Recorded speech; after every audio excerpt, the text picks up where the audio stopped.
All right, you better strap on that gassy buckle. Well, we're really stretching for words here. Yeah. Because we're going to discuss a brand new startup out of Australia called Future Golf, how they're kicking butt, and you can do the same on today's episode of Entrepreneurship Elevated! Kels, I'm the only person that gets pumped here. You do that weird, you're the only person that gets grunting. verbally pumped. So it doesn't mean we're not pumped. Are you suggesting you're pumped? Yeah. Jeremy clearly is pumped as he's texting away to his mother. Pat, how are you? Hey, Pat. Hey, Ma. Stop calling me Kablone. I'm fixing your Instagram. All right, do that, Jeremy. Stop getting distracted. My name is Mike Michalowicz. I'm an author on a mission to eradicate entrepreneurial poverty. You know what that is. We don't even need to talk about it anymore. But we do need to fix it. And we're going to fix it starting today. I'm joined in the studio by a dear friend of mine, a colleague, and a president of our company, Kelsey Ayers. Hello, friend. Thank you for listening to us. Please don't forget to subscribe wherever you're listening. And we got, of course, Jake Kablone, who's constantly fixing things for us. Thank you, sir. What's up? And I'm busting his chops, but he's on Instagram doing stuff. And we have a special guest. Very special guest, our very own Hawaiian Lumberjack. Hello, Mr. Hawaiian Lumberjack. How you doing? Welcome. Oh, hey, how's it going? It's good to see you. Splendid. I loved your costume today. We're recording this on Halloween. We're doing 3 or 4 episodes. Yeah, throw that on his head there. We're doing 3 or 4 episodes of Entrepreneurship Elevated on Halloween. Everyone brought their costumes, and you came in as a skateboarder who had a tragic wipeout, and his arm I think his bone was exposed in his arm. Arm was broken, yeah. And your costume started to bleed all over the desk, and you immediately ditched the arm. Yeah, I decided to take it off. Actually, a little blood got on the carpet in the office. Did it really? Yeah. It was dripping off? Yeah. Oh, that's so funny. I thought it was supposed to dry pretty quickly, but not the case. Well, you win best effort, though, because I think that was probably the best costume. I didn't see the arm, though, so I got to take it. But did you see his arm injury? No, I didn't. No. Okay. I thought it was the best costume. Conceptually. The best costume I saw was probably Aaron's dressed as a dinosaur. Oh, dinosaur? I thought it was an alligator. I thought it was an alligator, she too. made it an alligator because her husband was a crocodile, was the crocodile hunter. So for the party over the weekend, she was a crocodile, but it's really a dinosaur costume. Oh, okay. Plus one for wearing pajamas to work. Yeah, seriously. Oh, those are pajamas. Next year, that's definitely what I'm doing. A pajama day? I'm just going to find a costume that's like a onesie. I have a baboon costume if you want. Yeah, I know. We saw that. That was this awkward. I also love how you always call Pink it a ass baboon. and everything. I love that. It is called baboon. Baboon. How do you Baboon. pronounce it? Baboon. It's Baboon. Not, no, it's baboon. No, it's baboon. It's not baboon. What are you from, New Jersey? It's baboon. So, A baboon. do you have a little something for us, Mr. Baboon? I do. It's more of a question than a tip this time. But Ooh. What is a female lumberjack called? Ooh. A lady lumberjack. No, first of all, it's so dumb. It's a joke. Do you think that would be the answer, Kelsey? What's a female lumberjack? What's a female firefighter? Lady firefighter? I would say. I like the alliteration, okay? I would say a lumberjane.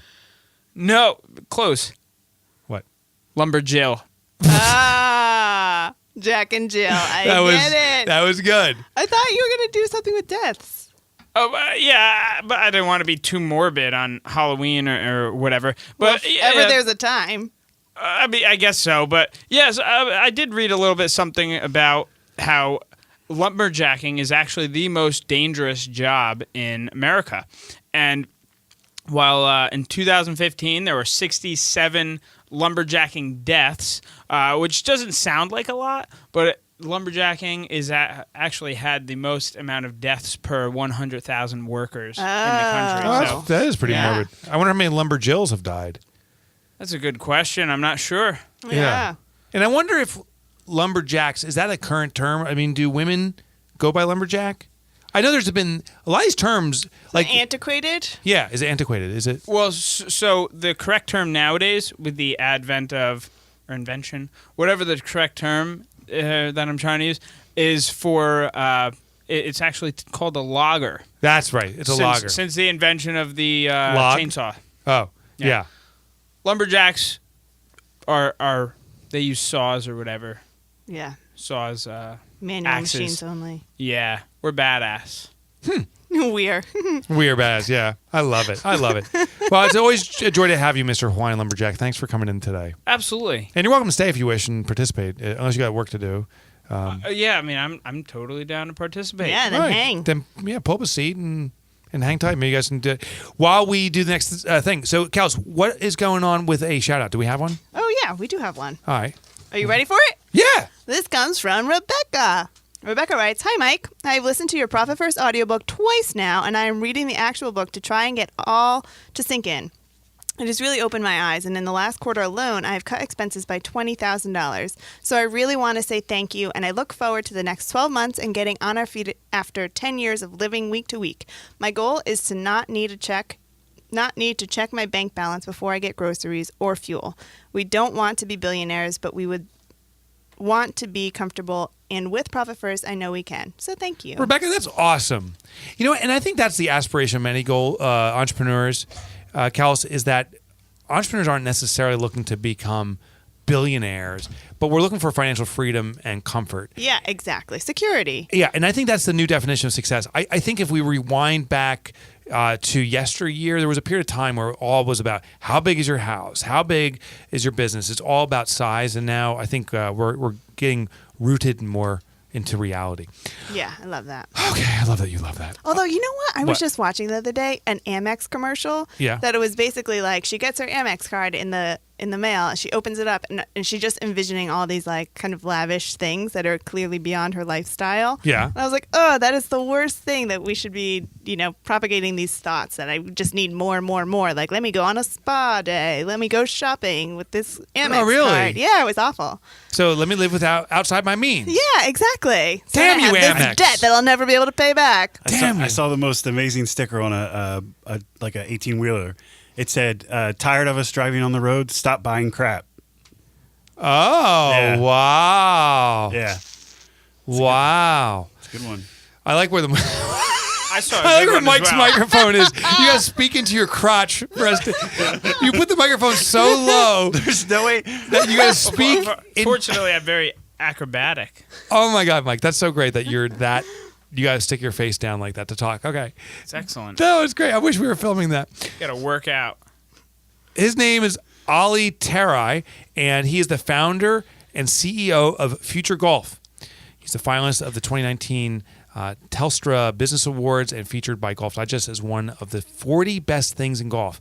Future Golf was launched in 2014 with less than 200 smacks, $200. Kelsey's laughing at taking pictures of Mike talking into his crotch.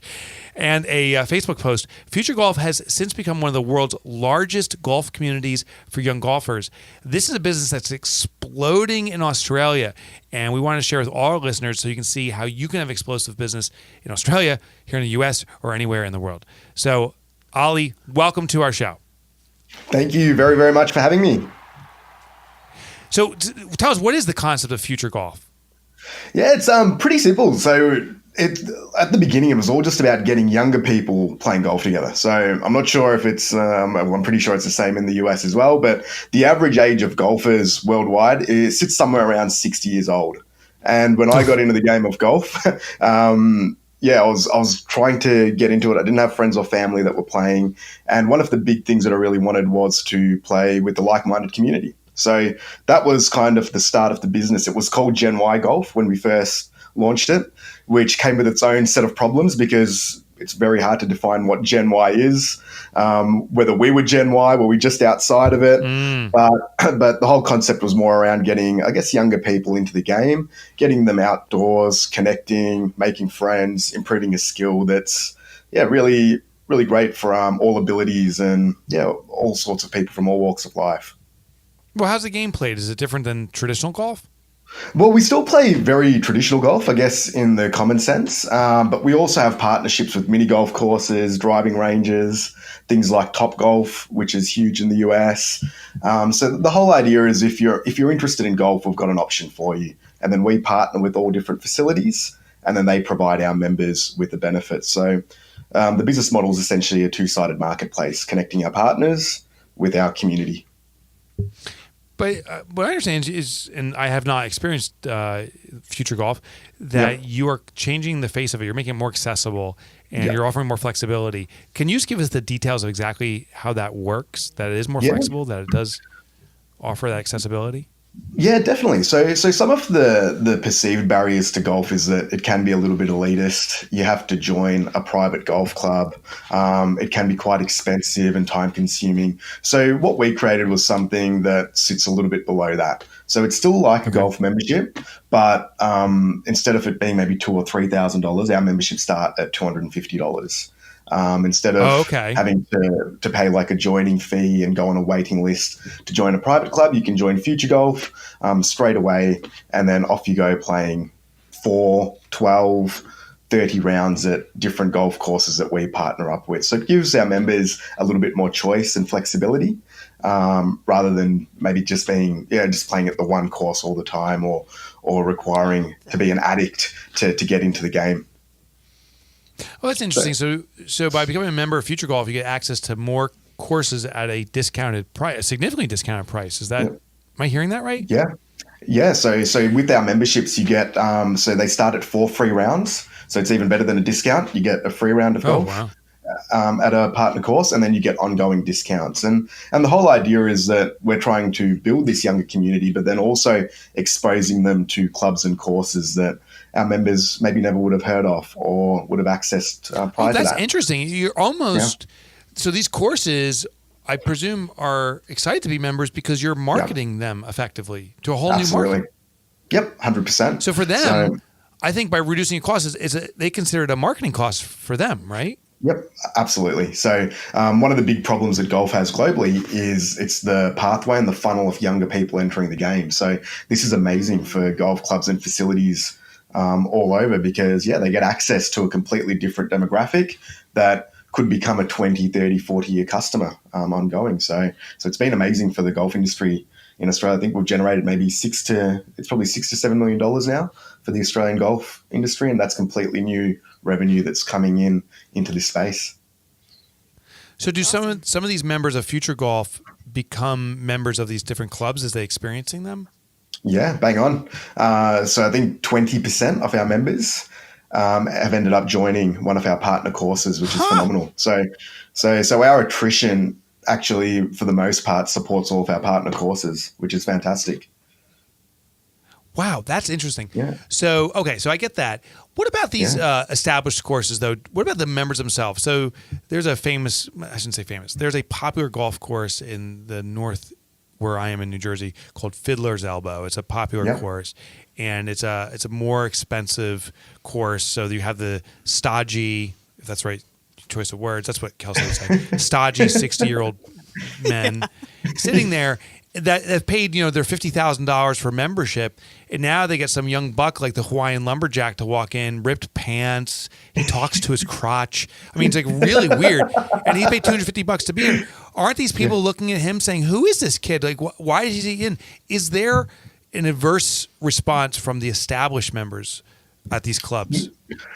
There's probably a pocket of clubs out there that are still in the adoption process, and I guess it's like with anything changes. Like we always talk about Blockbuster and Netflix and Kodak and what happened with digital cameras in that time, and I think there's always going to be some resistance. But the way that we try to support the clubs with that is we call it a tribe within a tribe.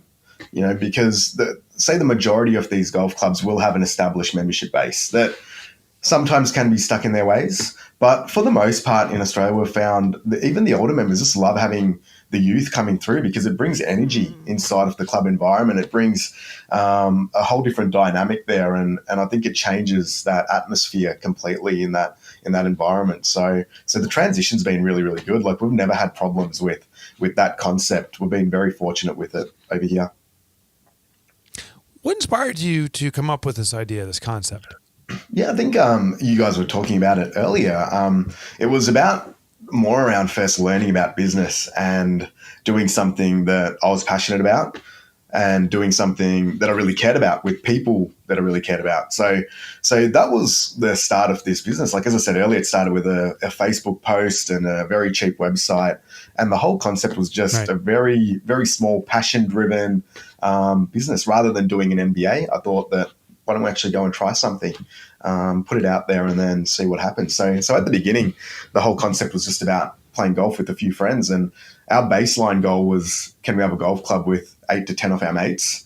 And then let's just see what happens from there. If other people like it, great. They're more than welcome to come on board. But it was never meant to be a business from the beginning. So it just kind of evolved that way.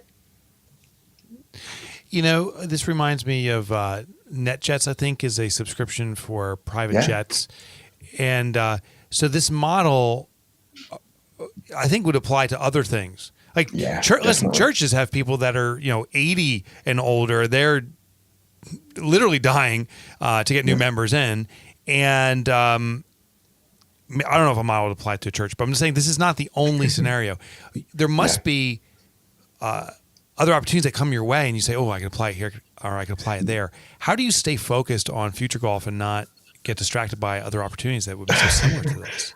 It's so funny. We've drawn up so many different ideas, like future travel, future learning, so many different options there and verticals. And who knows, one day we might do them, because you're right, the model does apply. When you're connecting a highly undifferentiated marketplace with a new community, there are definite opportunities that exist there. We've picked golf where it fits quite nicely because of the transition period that golf's going through at the moment.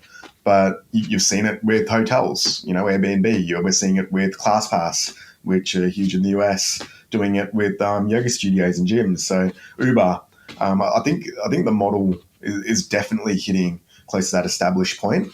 But it's also a really exciting opportunity, because the thing that I love most about this as a business model is that it's completely mutually beneficial. If the members don't look after the partners won't stay on. If the partners don't look after the members, they won't then engage with them. So there's something quite beautiful about that model, that we're only facilitating the exchange, whereas the market is kind of looking after each other, which is really, really cool. What about one of these clubs saying, oh, you know what? Future Golf is simply a middleman. We can do this ourselves. We can reach out to this youth market and just offer membership at a reduced price so they can test us out. Do you ever fear that these courses that you're working with are going to try to jump the middleman and go right to the end consumer, leaving you out? Not really. Like I'm sure there's, like with everything, there's risks and there's threats, but I think one of the big reasons why we do exist and have done relatively well is because most golf clubs and facilities just don't have the budget for marketing and for promotion to that marketplace. And it is quite an expensive market to target, especially if they're new to golf or entering golf. The jump from going from I'm just starting to play golf to joining a private golf club is actually quite big. And it might take 6 months or 12 months. So that's where we're more that pathway that facilitates their development journey, rather than viewing the golf clubs as a competitor, because ultimately we want to support those facilities. So if they market to our marketplace, we love it, because it just means that more younger people are getting exposed to their course, and inherently it increases the attractiveness of our offer as well.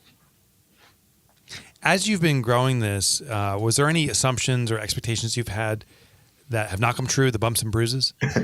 Oh, geez, I don't think I've ever heard a business owner say no to that question. Yeah, so. That's true. Yeah, everything's perfect. Yeah. Give me an example to a couple of things. It's been the smoothest ride. It couldn't have been easier. But yeah, definitely. I think at the beginning, because we were doing something quite different, just explaining our model and what we were trying to do and getting the partner clubs on board was a little bit of a challenge. So that was, like, I think with all businesses, and just what I've found speaking to so many different entrepreneurs, is that first 6 to 12 months really tests whether your idea and your concept has what it takes. So I think for us, that was that. It was, we were trying to manage growing our partnership base, running events, setting up the administration, and I guess automating a large part of our business, because for the first 3 to 4 years, everyone that was involved was just doing this part-time or voluntarily based. So that was quite a challenge. And just getting, I guess, that traction at the beginning and getting set up was probably that challenge. But yeah, the big one was just building our product, because it's quite an imaginary type of product. We don't hold any physical goods, and everything's based on relationships. So building that network, the trust and the relationships at the beginning, it took some time, but that's also been, I think, the core that really differentiates us as a business as well. It's a fascinating model. I'm curious, chicken or the egg? Do you have to first get a club on in order to sell membership, or do you need a member in order to get a club even interested? Yeah, we did it the other way. So we sold the concept as a bit of a pre-sale, more as just an idea at the beginning. So as I said earlier, with the Facebook post, it essentially just said, "Are you someone who's young and into golf? Do you want to play with other people that are like-minded? This is what we're thinking, and we're going to try to build it over the next couple of months. You will get potentially a few free rounds of golf, a couple of golf events, a golf handicap, which is a big thing over here in Australia, and then off we went. So we did the pre-sale. We probably had, I think it was mainly just my friends at the beginning, but that injected a little bit of cash into the business so we could operate and start our little website and get some ads out there. And then from there, we've just done it that way. We've just built the product after we have the members and we have people interested. And I assume that gave you bargaining power, more than just cash. You now could go to your first club and say, "Listen, I got 30 people that are on board. Open up some space for us." Yeah, we've got members. Interesting. So how many members do you have now? We've got 3,200 in Australia, and then we've got a database maybe of about 30 to 40,000. So I think we'll end this year as the third or fourth largest golf club in the country, which is crazy. Yeah, which is crazy. You're the third or age fourth group. largest golf club, and you don't have a golf club. Yeah. It's right. Isn't that like, Jeremy, what's the Airbnb, right? You stay at Airbnbs all the time. All the time. Right? That's all I do. They don't have any inventory. They have more rooms than any other resort or hotel chain, and they don't own a single property, Jeremy. I know. It's crazy. That's crazy. So, okay, so you got thousands of members. How many clubs do you have? We now have 80 in Australia, which is pretty good considering there's maybe only 500 legitimate golf clubs to partner with. Yeah. 82. Yeah. Right. So we're inching forward. Yeah. Can any member play at any club of all 80 clubs, or are there different levels? Yeah, we've got different levels. So we've got 3 different levels, and then there's only, out of those 80, there's maybe 5 or 6 of them that are a little bit more exclusive, that are for the top level of our membership. And they're more so, that's more designed for people that are nearly ready to join a private exclusive golf club. So it gets them exposed to them.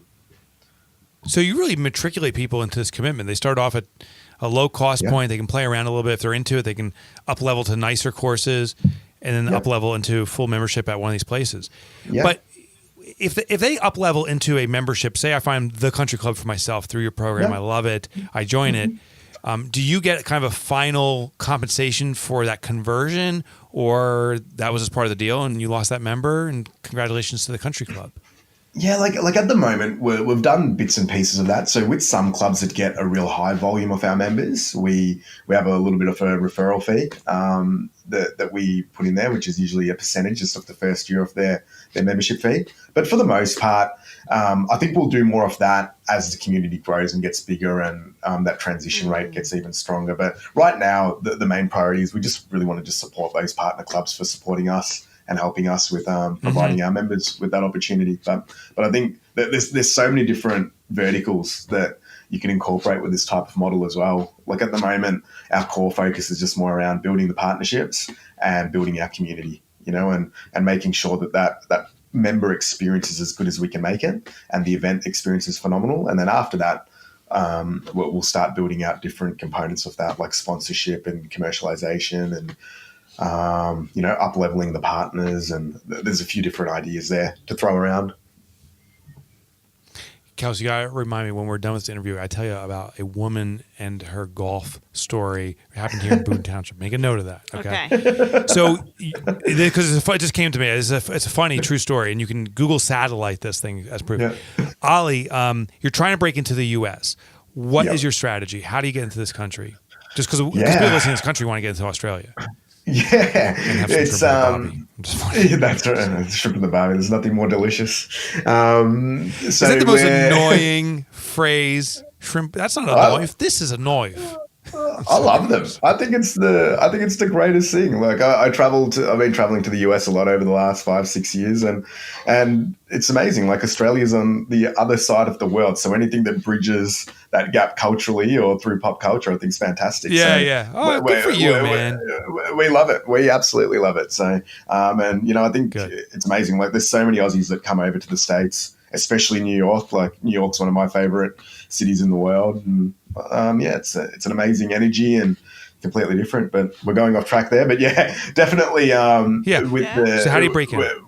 With the US, for sure. Like I think when we're looking at our type of model, it becomes a really attractive proposition because in the US, you guys have, I think it's something like 17,000 golf courses, and you've got Top Golf, you've got the college system. So there's a lot of young people that are already playing golf, probably more so than what we've got here in Australia, obviously, just due to your population. But then you've also got a lot more golf courses there too. So, but then with that comes the challenges. You've got a lot more country clubs and a lot more exclusive golf facilities, whereas here, most of our courses are more semi-private. But in saying that, there are thousands of courses that fit our bill in the US. So we're just exploring that at the moment and trying to see what setting up in the US looks like, which regions to target initially, and then how we'll do that build. But I've done, I think, 3-4 trips in the last 12 months, and it's looking really, really promising. So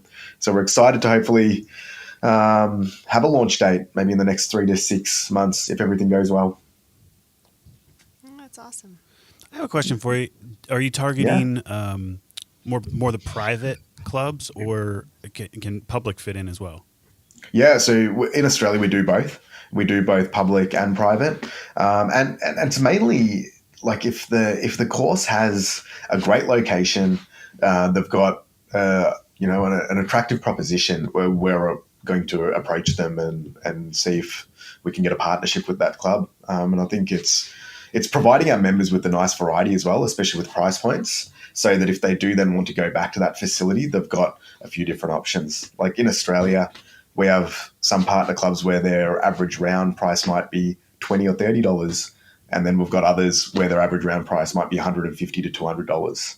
So giving our members that selection is something really important. In Australia, I presume your members probably congregate from certain cities, Sydney, Melbourne, and so forth. Yep. And is that true? Like that? Okay. So they got to travel to these different clubs. So these clubs are generally in their vicinity, right? Yep. So we're used to it. They're drivable. They're drivable. So in Melbourne, it is largely a driving city. So we're very, very used to hopping in the car for 45 minutes. That's the average commute to work for most people.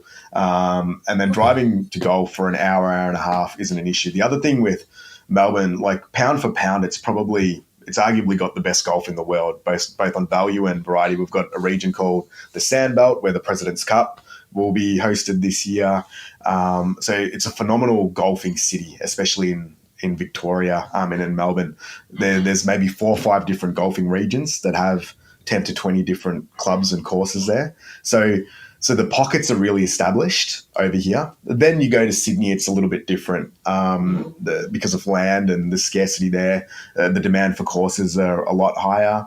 In Queensland, the state is just so huge that it could be 2 hours between some of the courses. So it's more a coverage strategy, just like that, where we try to find 8 to 10 partner clubs in a specific region that are, say, maybe within 20 or 30 kilometers of each other. And then you can start building a nucleus of members in that region. Yeah. That's good, because that will translate, I presume, to the U.S. market.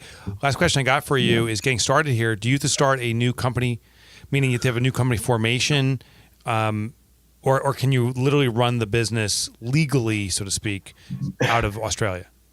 Yeah, that's completely outside of my hitting zone. So at the moment, we're working with an amazing lawyer who's, I think, got the bar, got bar qualification in the US, Australia, the UK, has set up Afterpay and some other amazing companies in the US. So we just by chance got connected to her, and then we're exploring that process. All I know is it's going to be very, very expensive to set it up, and it's going to take a lot of paperwork and documentation, but we'll work through that process and just ensure that we're set up correctly, especially with recent changes to, I guess, trade and setup. Just want to make sure that we've got all that right before we embark on this part of the journey. Ollie, where can our listeners, and I wouldn't be surprised if we have some people that own golf courses listening, where can our listeners learn more about you and connect with you? Yeah, absolutely. So LinkedIn's the big one personally. So just Ali Terai on LinkedIn. I love that as a platform at the moment. I've got a website as well, which is aliterai.com. And then for Future Golf, it's futuregolf.com.au. Great. We'll have those links in the show notes. Ollie, thank you so much for joining us today. Thanks, Thank you very, Ollie. very much for having us. It was great. All right. So what we're going to do is recap what we learned. We're going to play a game with the Hawaiian lumberjack who's going to be talking to his crotch. We're going to call it What's He Whispering to His Crotch? That's the name of the game. Good name. So you just whisper to your crotch, and then we have to guess what you're whispering to your crotch. And we're going to thank our corporate partner. I want to thank Nextiva. It makes the show a reality. Shockingly, Hawaiian Lumberjack, they've stuck with us all these years. And we'll support this garbage, this horrible show you have. I mean, the content's great until it gets to this part. Why are you shaking your head, Kels? Zip your lips. You zip your Speak lips. so ill of us. I'm not speaking ill of us. It's mostly you. I know. What'd you think of that video, Mike? We had that celebration for Kelsey's presidentship. Sure. We saw a video that Jeremy produced. What did you think about that? He wasn't there. You weren't there. There were so many people. It didn't get shared to you, though. Nobody shared Did you see the video? Nobody shared. I feel left deleted out it. now. I'm sorry. Speak Did closer. you really? Speak closer to your I crotch. didn't. I totally feel left out. Oh, Yeah. you guys see this I video? did see that Kelsey got knighted.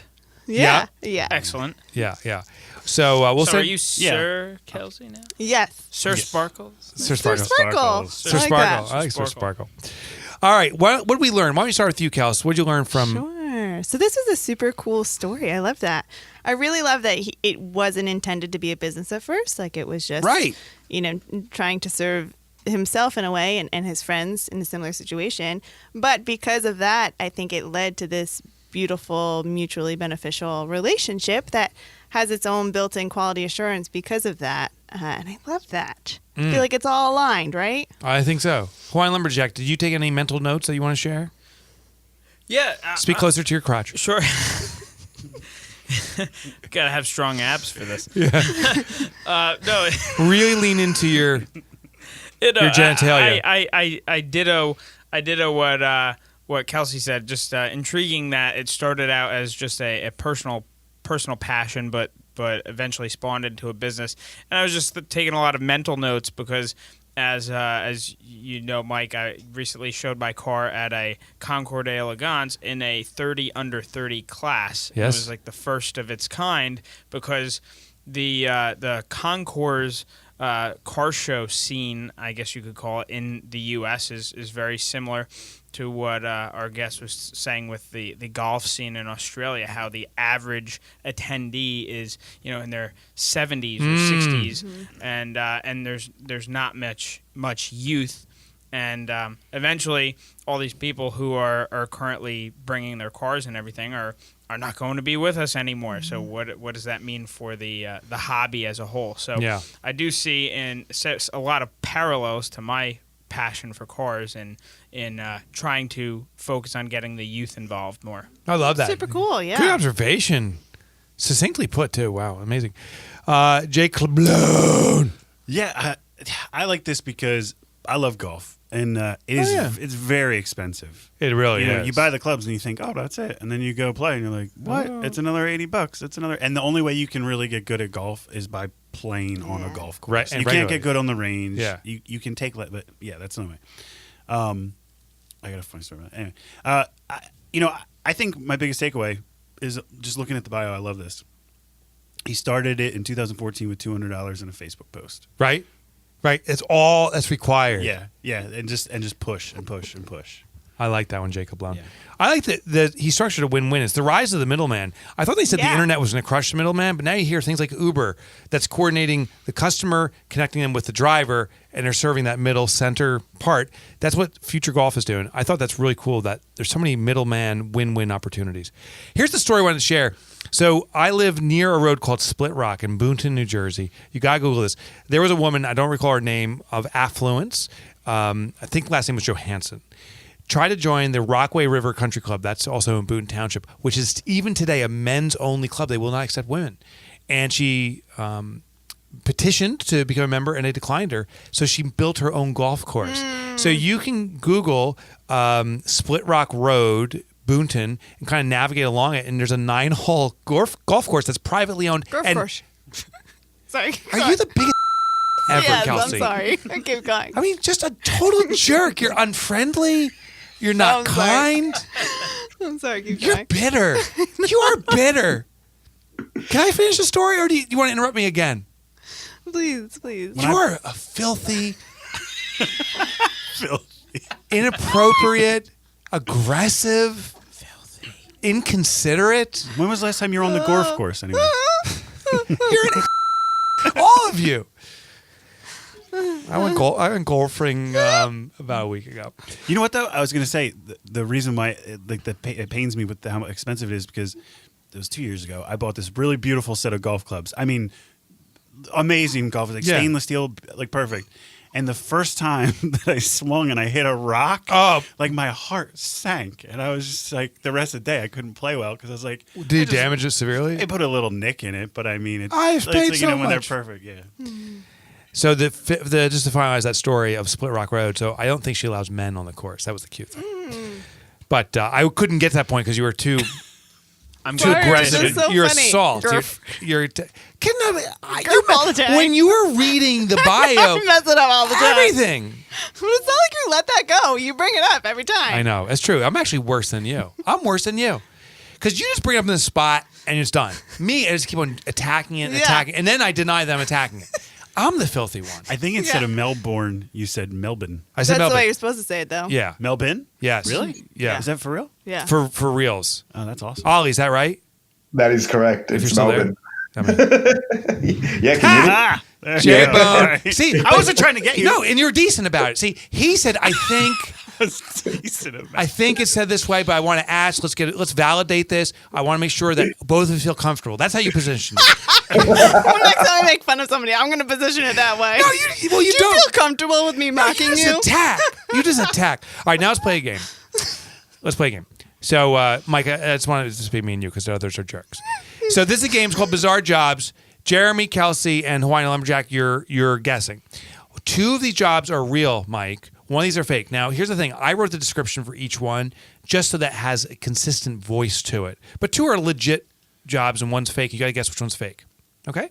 So let me read off 3 jobs. One's called the professional bedwetter. Stop, drop, and wee. Test out different beds to see which offer the greatest protection absorption through our pad system, allowing the offender to sleep comfortably even after an accident. Pays in diapers. Okay, that's a joke. It does not pay in diapers. Drying paint watcher. Hey, why don't you go watch some paint dry? Ever hear that? Sit and watch paint dry for as long as you can deal with the misery. $12 an hour. That can't be real, or could it? And professional mourner. Oh. The deceased need to know that people are there for them. Isn't that funny? But they're dead. How would they know? Make $50 per dead guy or $75 on dual death events. These all seem fake. Yeah, 2 are actually legit. I know. Isn't that crazy? Mike, do you Yeah. want to be the first or you want to be the last? It's your choice. We'll save the best for last. Hold on, speak closer to your balls. Best. I couldn't hear you. That's a good one. That's a good one. What did you say, last? Sure. Yeah. Okay, it just didn't come through. Okay. All right, means you're up first, J-Bone. That was funny. Yeah. Speak professional bedwetter, drying paint watcher, or professional mourner. All right, drying paint watcher. Yeah, it can exist, that right? That has to be. Fake. Yep. If All that's right. if that's real, something's not right. Okay. Kelsey, which one do you think is the fake job? I feel the same thing, but I want to say something different just because. I'll say the professional mourner. That's just so sad. Yeah. That's pathetically sad. Mike, you can go with Jeremy or Kelsey, or you can go rogue and go on your own and be a bedwetter. No, I think I'm going to go with the mourner as well. Okay. I could see a valid reason for wanting to pay someone to watch your paint dry because you want to make sure that dust or dirt or something doesn't get in and mess up your paint Or job. like the quality of how it dries. Of course. Yes. You got to be on top of it. So for the first time in the history of the show, I twice in a row. We're all wrong. All wrong. Yeah. 2 weeks in a row. This has never happened before. I want to do give this caveat that you did explain and you started to support the dry paint watcher is a profession, and that's specifically for the reason to watch for color change and for dust and particles. Yeah. So this is a job. There's a job currently available in the UK to watch paint dry on cardboard as a test to see how paint color changes over time and to monitor that. Professional mourners are freaking real. Have they never heard of a video camera? That's a good point. I mean, that's why they're from the UK. They're from the UK. I don't know what that's supposed to mean. Professional mourners. I've offended every country. That's someone from Canada. I call Canada our 51st state, and they're like, "This is bullshit." Professional mourner in Southeast Asia, a funeral is successful if it has loud participants. So they judge. Oh, that makes more sense to me. So in the tradition of the Southeast Asia, the more loud the funeral, the more they're assisting the dead to travel to the afterlife. So professional mourners are hired to cry and weep as loudly as possible. That makes more. And then you incite the competition. I'd be pretty good at that. Could you imagine that? You try your weeping. No. I loved him so much. Try it. No, it laughs. You can't laugh. You're not a professional giggler. Yeah. Yeah. I guess you could be a professional giggler if you worked for a teddy bear company where masturbatory people call. Yeah. Oh, you did that. Bedwetter is the fake. Did you know that? There is no job for a professional bedwetter. You just do it on your own. There should be. I know. How many people wet their bed? I think. It's an issue for some people. It's incontinence. There's a word for it. Kels. All right, get out of here. Thanks, everybody, for listening. Please don't forget to subscribe. Do you really want to subscribe now? Of course you do. Because you don't know what's coming next week. Amazing knowledge, good times, entrepreneurial dreams made a reality here on the show. And you can start off getting all this knowledge and so much more by going to MikeMotorbike.com. That's MikeMotorbike.com. That's my nickname in high school, not the Hawaiian Lumberjack. It was MikeMotorbike.com. Click on Get the Tools. You click on that button, subscribe. You get tons of stuff, video content, great social media stuff we have, tons of tips, videos. You name it, you get it. Just do it now, MikeMotorbike.com. See ya. Bye.